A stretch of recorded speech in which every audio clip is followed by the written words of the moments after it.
retrouve aujourd'hui comme promis du coup dans le cadre des DS Talk et on embraye ce numéro 1 avec un sujet qui nous tient particulièrement à cœur à toutes les deux, à Elsa et moi, qui est effectivement le passage, voire repassage sous stylo à injection, donc insuline rapide et lente. Donc je suis aujourd'hui avec Elsa, That Woman Type. Hello, et moi je suis évidemment avec Chloé, 1,12 g. Et du coup, on va vous parler de notre repassage sous stylo, donc dans une ère où la nouvelle technologie est adulée par les médecins, les communautés diabétiques, etc. Et bah, Chloé et moi, on a pris le pas assez naturellement et instinctivement de passer sous stylo il y a quelques mois. Alors, pour récapituler, Chloé, depuis que tu es diabétique, quels ont été tes traitements et pendant combien d'années? Alors moi, je suis une OG, c'est-à-dire que j'ai toujours été sous stylo. Dès la détection de ma maladie, c'est-à-dire que j'ai directement eu la lentus et l'humalogue à l'époque, et ça m'a suivi pendant à peu près 13 ans. Et puis lorsque je me suis rendu compte qu'en fait ça ne pouvait pas répondre à toute la complexité que représentait ma maladie qui évolue avec le temps, comme la maladie de tout le monde, j'ai décidé de laisser une chance à la pompe à insuline et mon choix s'est porté sur l'Omnipod. Voilà, et le but de cette vidéo là, c'est un peu pour désacraliser peut-être la pompe et dire que les stylos c'est pas trop mal non plus et qu'il faut surtout que les gens qui font ce choix l'assument et soient heureux et contents de ce choix là.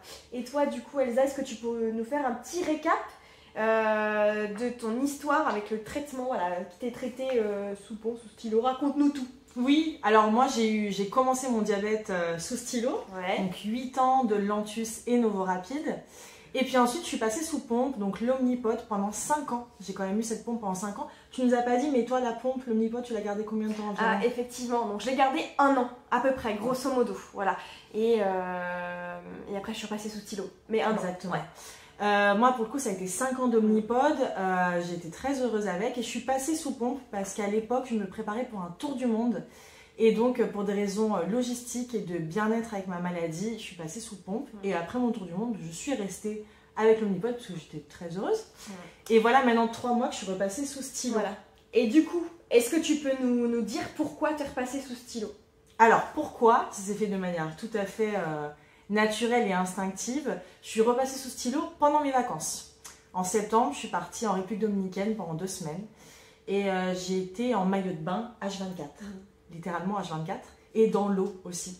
Et en fait, au bout de 48 heures de vacances, je me rends compte à quel point le pod est contraignant quand on est au soleil, quand on transpire, quand on veut se baigner. L'humidité, l'eau, etc. font que ça se décolle facilement. Et puis, il faut y réfléchir. Il faut y réfléchir tout le temps. Ah, combien de temps je suis restée dans l'eau? Plus de 30 minutes, je vais ressortir, je vais me sécher. Et surtout, je voyais ma pompe en permanence. Chose que quand on est habillé, on ne voit pas. Et cette vue m'a un peu dérangée. Et je me suis dit, pour être bien avec mon corps et pour être bien avec moi-même, je vais repasser sous stylo juste 1-2 jours, voir comment je me sens. Et en fait, j'ai adoré. J'ai adoré et depuis, ça fait 3 mois que je suis sous stylo. Et toi, pourquoi tu es passée sous stylo? L'histoire n'est pas forcément différente de la tienne. Mais juste pour la petite histoire, moi j'ai eu une expérience plutôt négative avec l'Omnipod et ça faisait déjà plusieurs mois avant d'arrêter que je réfléchissais à le faire. Mais il y a eu la période estivale, donc comme toi en fait, maillot de bain, plage, piscine, etc. Et moi qui avais pour habitude d'avoir des problèmes techniques avec l'Omnipod, ces derniers n'ont fait que s'amplifier pendant les vacances. Il y a eu des histoires de ouf en mode je suis allongée sur mon transat et le truc se met à hurler à la mort pour aucune raison. Voilà, donc obligée de retourner à la location pour changer, etc. Des décollements de pod, une gestion de la glycémie qui était plutôt médiocre, des taches de bronzage dégueulasses. Ah oui, ça parlons-en s'il vous plaît.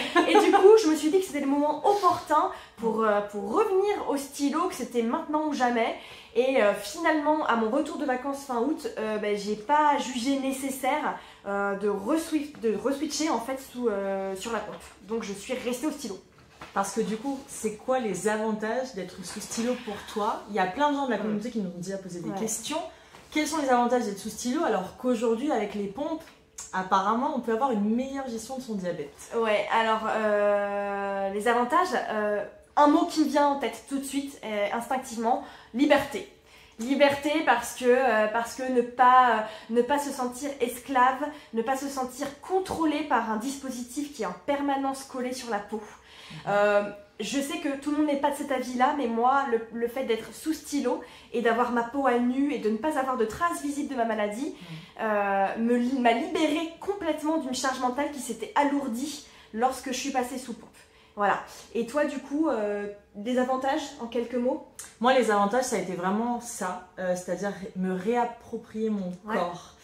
Sentir que mon corps m'appartenait qu'à moi, qu'il n'était pas sous l'emprise du diabète. Alors, je continuais de me faire des injections, de regarder mes glycémies. En fait, j'avais exactement la même gestion de mon diabète, mais mon corps physique ne m'appartenait qu'à moi. Et le fait de ne pas voir la maladie sur moi, de ne pas avoir à me présenter aux gens comme une personne malade, parce que moi, dans le contexte vacances, surtout j'étais seule, je me suis fait pas mal d'amis, etc.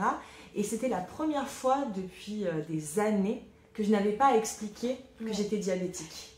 Et alors du coup... C'était une libération de me montrer telle que j'étais moi, pas la fille malade, juste la fille sympa, joyeuse avec qui tu passes tes vacances.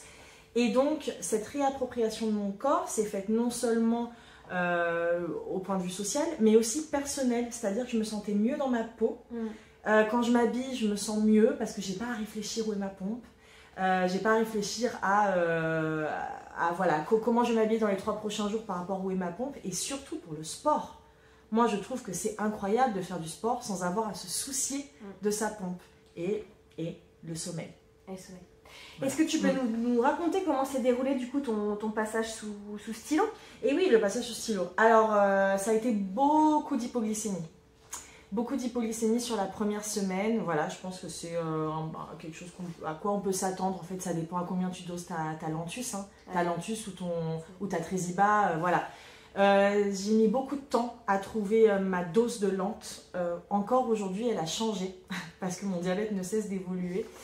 Mais pour moi, ce qui fait partie des inconvénients des stylos, c'est que si ta Lantus n'est pas bien dosée, tu vas être soit en hypo, soit en hyper toute la journée. C'est vraiment ce truc qui est compliqué à trouver. Toi, ça a été quoi Alors, moi, c'est marrant, c'est très rigolo parce que c'est l'exact inverse. C'est-à-dire que moi, quand je suis passée de la pompe au stylo, j'ai fait des hyper, mais alors, qui dépassaient le soleil. Parce que mon corps ne comprenait pas pourquoi ce changement soudain. Il y a eu une période de phase d'adaptation qui a été extrêmement bancale pour moi.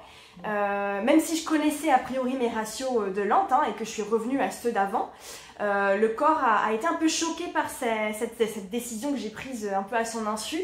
Et du coup, voilà, pas mal d'hyperglycémie. Mais finalement, dans l'ensemble, globalement, assez fluide à partir de 1 jour, 2 jours après la reprise des stylos. Ouais, contrairement à moi, toi en quelques jours, tu avais réussi à trouver ta bonne dose. Moi, je vous dis, 3 mois après, j'y suis encore. Alors, est-ce que c'est mon corps qui est en train de péter un câble?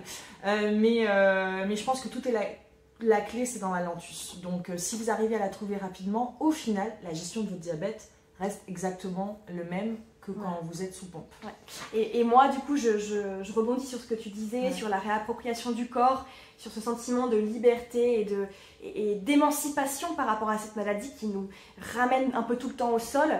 C'est justement, voilà, une fois que la piqûre est faite, on n'en parle plus. Et moi, je suis un peu dans cet état d'esprit de se dire, ok, j'ai fait mon injection, je range mon stylo dans ma trousse et c'est fini. À moins qu'il y ait bien sûr des rattrapages, bien sûr on sait qu'arrivera une heure où on devra les ressortir, mais il y a surtout tout le temps ce truc de se dire, ok, ma dose est faite, bam, je passe à autre chose. Bien sûr j'ai toujours le capteur sur moi, mais les stylos ont fait leur taf et ils reprennent leur petite place bien sagement dans la trousse, à contrario de la pompe qui pour le coup est toujours là. Et je voulais aussi souligner que moi ce qui me dérangeait avec la pompe, c'est qu'il y avait tout le temps des manips, tout le temps en train de réajuster, de faire des petites expériences, de mettre des débits temporaires, de re-augmenter, de rebaisser. Et ça en fait moi ça me consumait, ça me prenait une énergie folle. Et surtout sous pompe, on vivait tous les 3 jours. Voilà, on vivait sous un calendrier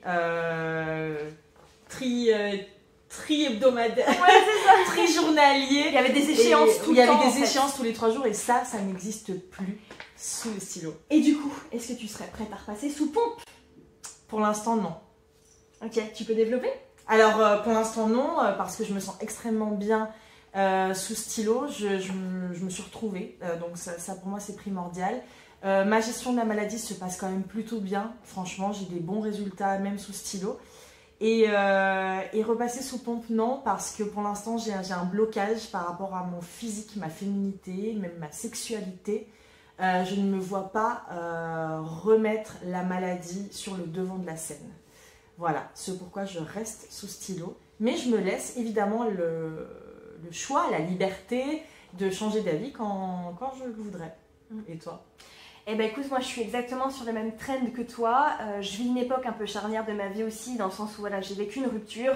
Je suis donc dans cette phase de réappropriation de mon corps et de reconquête des hommes, dirons-nous. Et le fait effectivement de donner autant de place à ma maladie et de la rendre fondamentalement visible me dérange profondément. Et c'est quelque chose que je n'arrive pas encore à assumer. Je le dis haut et fort, c'est une partie de moi que je n'aime pas spécialement mettre en avant et j'estime que c'est pas quelque chose qui doit être vu ou su comme ça de but en blanc.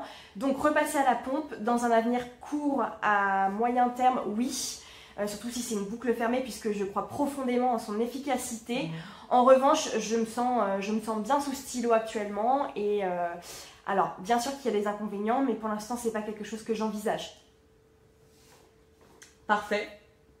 Sur la prochaine IGTV, on vous retrouve pour répondre à vos questions. À tout à l'heure. Merci.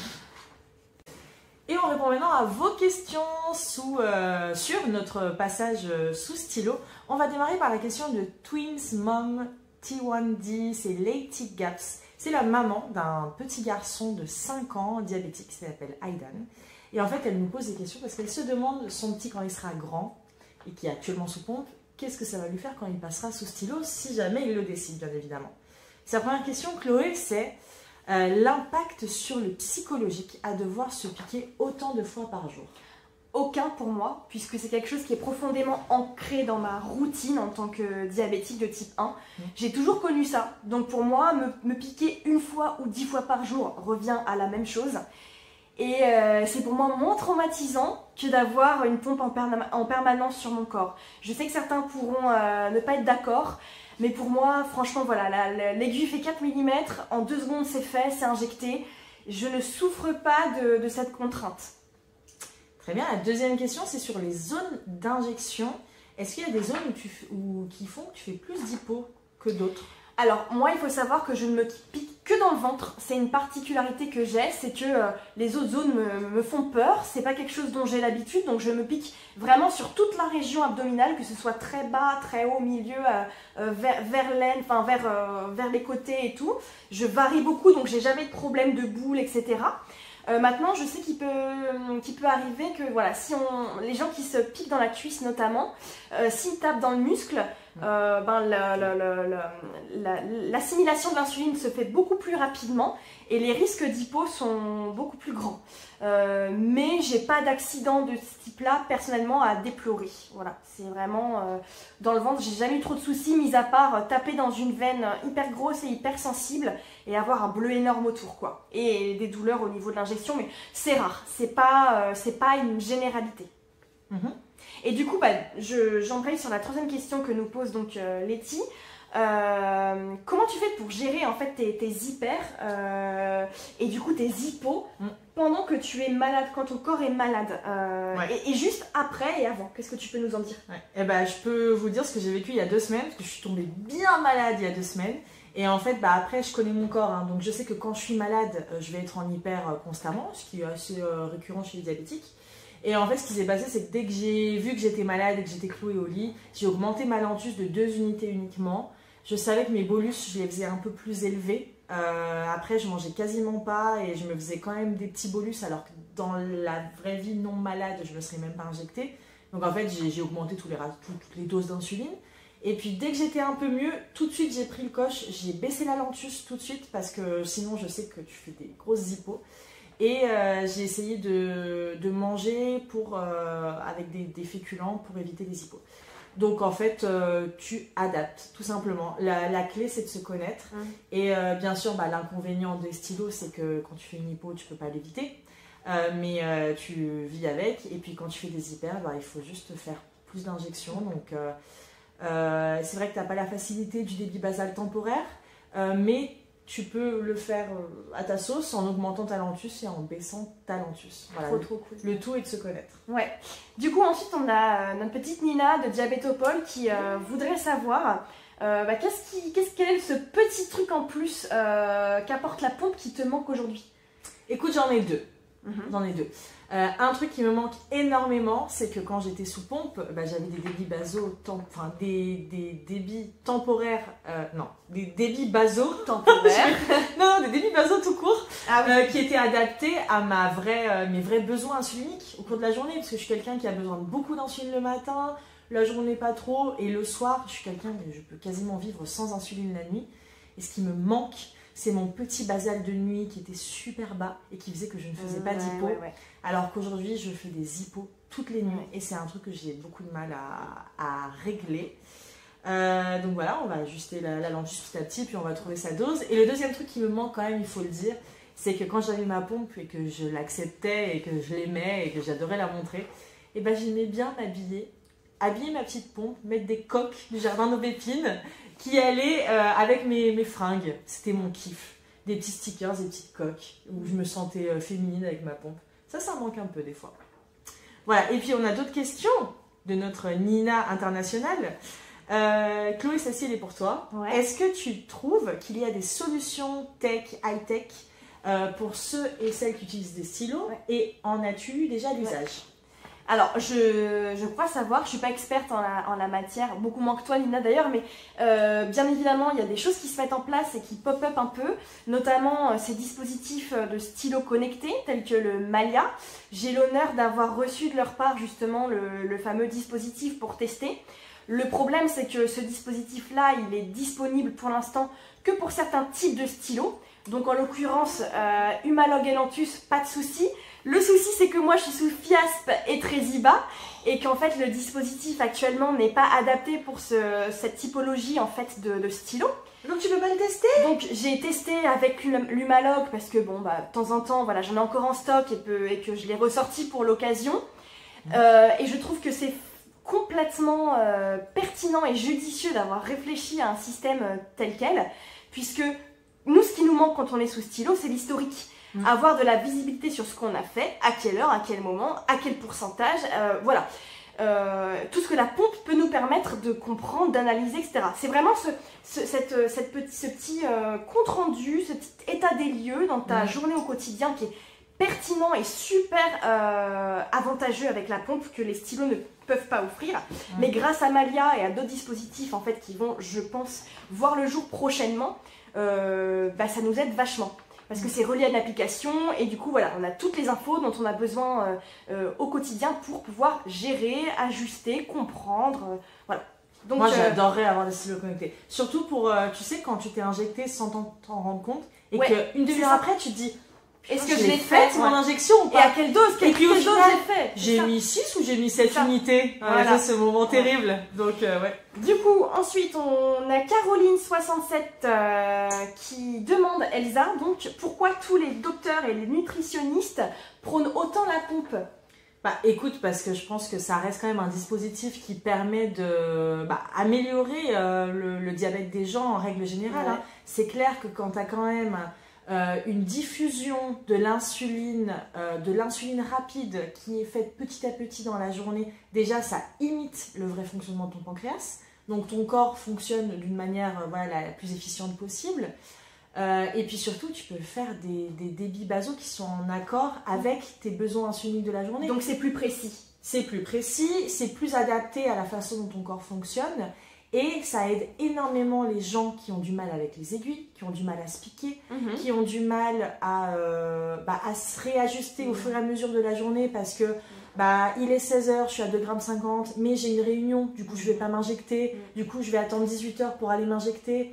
Et parce que c'est de l'orga. Parce que c'est de l'organisation, c'est du temps, ça peut être aussi douloureux pour certaines personnes. En société, c'est compliqué de s'injecter, etc. Donc, finalement, la pompe, évidemment, permet à beaucoup de gens de mieux gérer leur diabète. Ce pourquoi c'est prôné par les professionnels de santé. Après, comme on le disait dans la première vidéo, je pense que l'important c'est comment tu te sens toi dans ta tête. Et si tu te sens mieux sous injection, bah ça sous injection. Du coup, ensuite, un petit clin d'œil à Coco. Caroline nous dit qu'elle a un seuil psychologique qu'elle n'arrive pas à dépasser en termes d'unité d'insuline. Est-ce que la pompe peut l'aider pour ça, tu penses? Ou pas? Bah écoute, ouais, je dirais oui, parce qu'au final, tu mets un chiffre dans une télécommande et c'est pas toi qui t'injectes la dose. Donc je pense que le fait de laisser cette injection à quelque chose de tertiaire, d'extérieur à toi, peut carrément te permettre de te faire une dose de 10, alors que si tu te l'étais faite toi-même, tu n'aurais pas dépassé les 8. Donc, et une question fatidique, est-ce que c'est vrai que sous pompe, on gère mieux et on a de meilleurs résultats? pas forcément. Et non. Chloé et moi le prouvons au quotidien. Ouais, on a des très bons résultats sous stylo. Voilà. Ouais.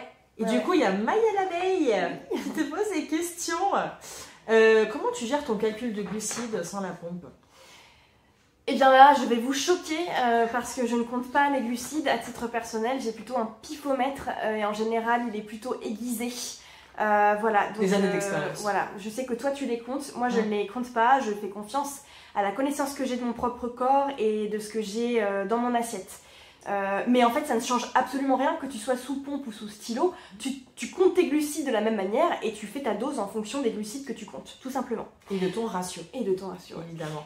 Et est-ce que c'est toujours Maya l'abeille te demande, est-ce que c'est le côté visible de ton diabète qui a participé à ta décision de quitter la pompe? Alors, je pense qu'on a déjà répondu à cette question, donc je ne vais pas m'éterniser, bien évidemment. Pour moi, le côté visible de la pompe, il ne fait que mettre en lumière la défaillance de mon corps. Et je ne suis pas encore à l'aise avec ça, je préfère mon corps sans. Et en plus de ça, les stylos pour moi fonctionnent avec une alimentation équilibrée et du sport. Moi je sais que c'est mes deux remèdes, si je respecte ça, ça roule. Alors bien sûr c'est pas parfait, mais ça roule, voilà. Question de... Ah pardon, oui, du coup, j'enchaîne. Oh là là, mais c'est qu'on a tellement de questions qu'il faut aller vite. Réponds à Aurélie Nutrition. Alors, c'est moi qui lui réponds? Oui, c'est toi. Ah bah pose-moi la question, qu'est-ce qu'elle me dit Aurélie? Aurélie voudrait Aurélie savoir, que j'adore. Voilà, elle voudrait savoir si c'est pas trop dur à gérer quand on fait du sport, puisque la lampe elle est toujours active. Donc voilà, comment tu fais Comment je fais? Mais ça, c'est un truc que je fais depuis toujours, c'est que je mange avant le sport. Okay. Tout simplement, je mange un fruit, je fais mon sport et tout se passe absolument parfaitement bien. Ouais. Une question qui t'a été posée par un de tes abonnés, comment tu gères la nuit? Ouais. Alors, assez mal. J'avoue que c'est mon petit point faible, dans le sens où en fait moi je souffre de remontada de glycémie dans la nuit, depuis toujours en fait. C'est ma particularité, mon diabète est comme ça. Si je mange un petit peu de glucides, de féculents le soir, même si je me couche avec un super taux, mes taux remontent. Voilà. Sauf exception, vraiment il y a des nuits où c'est très lisse. Mais il y a quand même une majorité de nuits où ça remonte, donc j'ai pas de solution. J'ai un sommeil léger, donc je me réveille 1 à 2 à 3 à 4 fois par nuit pour aller aux toilettes et pour me repiquer, pour faire des petits rattrapages. C'est pas cool, mais voilà, j'ai pas d'autre solution. D'ailleurs, en parlant de rattrapage et de correction, j'ai une question de Mélanie, vivre avec un DT1, qui demande tu te corriges au bout de combien d'heures? Moi, je suis sous Humalog et on m'a dit d'attendre 3-4 heures avant de me corriger. C'est bien. 3-4 heures, c'est bien, c'est la durée d'action de l'Humalog. Moi, je suis sous Fiasp, elle a une durée d'action qui est plus courte. 3 heures. Voilà, 3 heures, pardon. Du coup, j'attends en général 3 heures. Voilà. Moi, dès 2h30, je corrige. Parce que, voilà, après, chacun connaît son corps. Hein, voilà, sauf quand je vois que ça remonte beaucoup trop et que là, ça va pas le faire. Bon, j'anticipe. Question de Lulu Perrier. Je vais passer à la pompe après 10 ans de diabète sous injection. J'ai peur d'avoir quelque chose sur moi en permanence et que cela change le rapport que j'ai avec mon corps. Écoute Lulu, je pense qu'on a répondu déjà à cette question. Je pense que tu connais notre avis sur la question. Maintenant, fais-toi ta propre expérience parce que peut-être que tu vivras très très bien et que si jamais ça se passe extrêmement bien pour toi au niveau de la gestion de tes glycémies, je pense que tu penseras même plus à ça en fait parce que tu seras contente et tu seras en paix avec ton corps. Donc, laisse-toi la chance de vivre ton expérience et on en reparlera après. Mais voilà, fais-toi confiance et fais confiance à cette opportunité. Du coup, ensuite on enchaîne. Donc Loeva, elle te demande, Elsa, comment tu fais pour gérer tes doses? Combien d'injections tu fais? Est-ce que tu as des courbes correctes? Ok. Bah écoute, je fais 4 à 5 injections par jour, puisque 3 ou 4 repas selon si je fais un goûter, plus l'injection de Lantus. En plus de ces, en moyenne, 5 injections par jour, je peux avoir une 6e ou une 7e injection si je suis en hyper et que je dois me corriger. Ouais. Les courbes. Les courbes... Comme sous pompe. Comme sous pompe. Voilà. Franchement, j'ai zéro différence, mis à part que je fais plus d'hypo que sous pompe, parce que j'ai encore du mal à régler ma Lantus. Mais les courbes, c'est les mêmes. En fait, mon diabète reste le même, la gestion de mon diabète reste la même. Et pour les doses, bah, tout simplement, je connais mes ratios, je vois ce que je mange, donc je fais mon petit calcul et voilà. Ok. Question, et c'est la dernière pour Chloé. Une question de Marie Jouani. Quelles ont été tes difficultés avec l'Omnipod? Alors, des glycémies complètement anarchiques, une impossibilité de trouver les bonnes doses pour moi, énormément d'hypo, énormément d'hyperglycémie en postprandial, chose que je n'ai plus du tout sous stylo. Mes pourcentages de glycémie trop basses sont quasiment nuls, je fais pas beaucoup d'hypo, et j'ai des postprandiales toutes petites. Alors, sauf exception, bien sûr, parfois je monte en flèche comme tout le monde, mais c'est pas une généralité pour moi. C'est-à-dire que dans la journée, j'ai vraiment des courbes qui sont plutôt jolies, en général. Et là, j'ai une dernière question qui est géniale pour clôturer toute cette vidéo sur notre passage sous stylo, et on peut y répondre toutes les deux. C'est l'Omnipod est bien la seule pompe que tu aies jamais testée? Oui, oui et oui. La seule pompe qu'on ait testée est l'Omnipod. Est-ce que vous allez en tester une autre? Alors, dans un futur court à... Enfin, non, moyen à long, oui, bien sûr, puisque l'objectif ultime, c'est d'avoir une pompe en boucle fermée. Mais actuellement, je suis encore beaucoup trop attachée à cette liberté que me proposent les stylos au quotidien. Et j'ai envie de me poser, de prendre mon temps, de choisir le bon dispositif. Et en fait, j'ai tellement été écœurée par mon expérience avec l'Omnipod que pour l'instant, la pompe, c'est pas pour... Enfin, voilà, je n'y pense pas, je n'en veux pas. On verra plus tard. Ouais, et pour ma part, c'est exactement la même chose. Je me sens hyper bien actuellement avec ce traitement. Je me sens, voilà, je l'ai dit déjà dans la première vidéo, je me suis réapproprié mon corps et c'est quelque chose que je ne veux absolument pas relaisser partir avec le diabète. Pour moi, en fait, j'ai une échéance. J'ai envie de passer sous boucle fermée à un moment donné. J'aimerais avoir des enfants un jour. J'ai déjà 30 ans, ça va arriver dans quelques années, je l'espère. Et donc pour moi c'est évident, je repasserai sous pompe. Alors pas l'Omnipod, je ne veux plus d'Omnipod, j'ai envie de tester d'autres dispositifs. Je repasserai sous pompe pour passer en boucle fermée et pouvoir ensuite vivre mes maternités de la meilleure manière possible. Voilà. Merci à tous pour votre intérêt, votre temps, vos questions. Si vous en avez d'autres qui viennent, n'hésitez pas à nous écrire, hein, on vous répondra même en dehors de la vidéo. Bien sûr. Merci et à bientôt pour un futur DS Talk. Évidemment.